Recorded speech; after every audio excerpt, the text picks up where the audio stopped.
Et le meilleur contributeur de ces 2 dernières semaines est...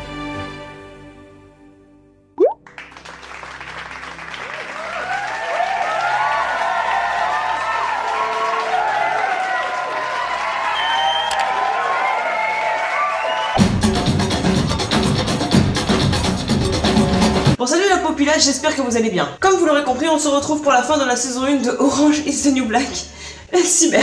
Et là, certains vont me dire, mais attends, mais il reste 3 épisodes, c'est bizarre quand même. Oui, mais dans la dernière vidéo, je vous avais demandé de voter entre on en finit une bonne fois pour toutes avec cette série en faisant un condensé des 3 épisodes ou on continue dans le même schéma. Et du coup, ils ont choisi d'en finir. No way. Cette vidéo va être un peu différente de celle que j'ai faite où j'ai fait plusieurs épisodes en une seule vidéo, vous allez voir, bref, découvrons ça tout de suite. Et si je brille, c'est parce que j'ai très chaud.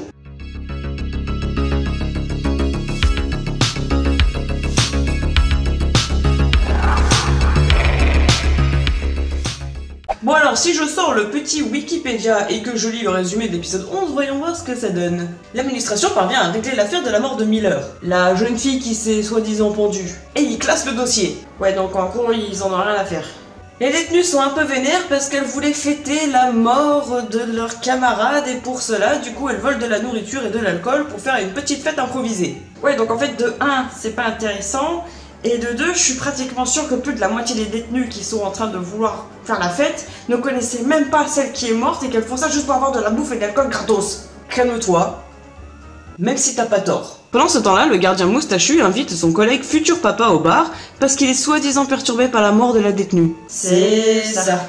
Dayanara, la madame enceinte, se retrouve au milieu d'un plan de Aleda, Gloria et Red. C'est qui Aleda et Gloria?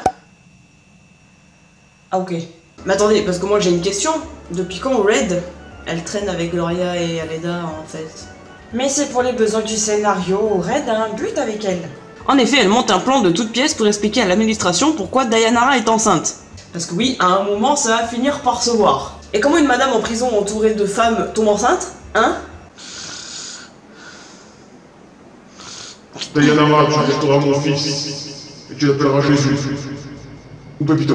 Du coup, ils disent à Dayanara de coucher avec le gardien moustachu pour faire ensuite passer ça pour un viol, pour qu'il se fasse virer, et ça expliquerait dans la foulée comment elle est tombée enceinte. Et Red participe au plan, hein, parce que rappelez-vous, dans le dernier épisode, je cite, elle voulait le voir disparaître, donc bah ça tombe plutôt bien.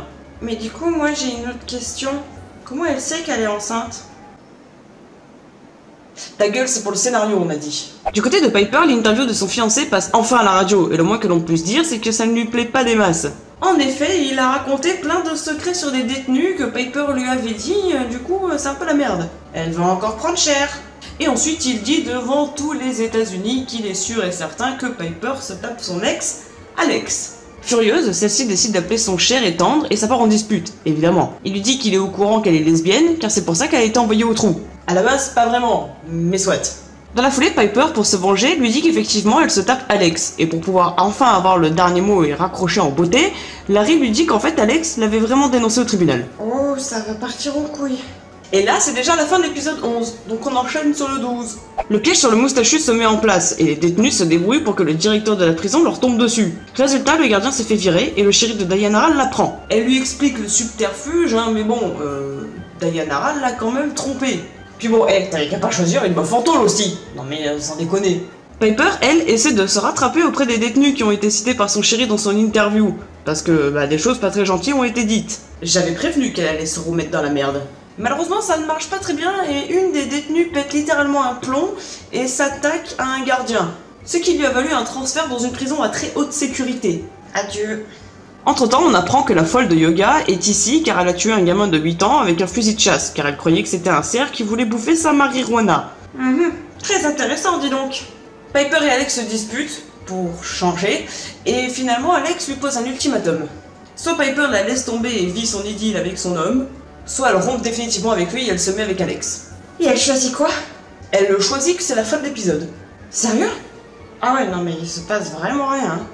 Début de l'épisode 13, Red se fait virer des cuisines et est remplacé, on sait pas pourquoi. Et là, attention, on tombe sur une histoire d'amour un peu chiante entre 3 personnages, ça va être dur, accrochez-vous.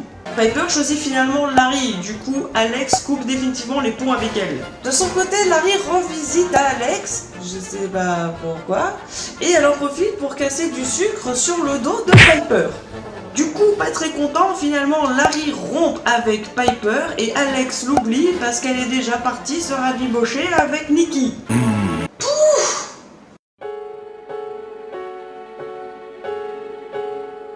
Du coup, Piper se retrouve seule comme une conne et se fait sauvagement attaquer par la meuf qui avait enfermé Alex dans le sèche-linge.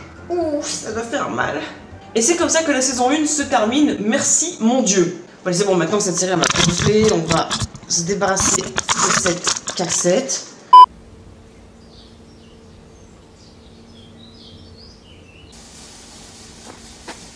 Voilà, là ça sera très bien.